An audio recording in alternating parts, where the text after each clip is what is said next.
dari rasanya rasa alpukat. Nah, bentuk bubuknya seperti ini. Kita masukkan dulu ke ini belum dihidupkan ya kompornya.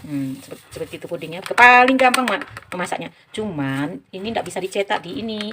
Kalau dicetak dia cepat berair. Jadi kita kalau ada cup-cup kecil, lebih bagus di situ kita masak.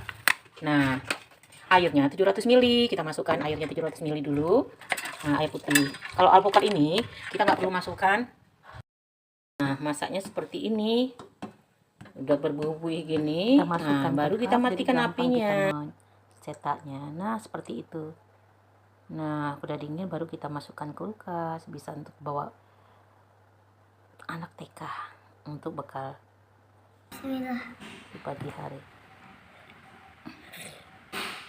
Mantap cucu nenek. Jadi besok kalian di konten juga.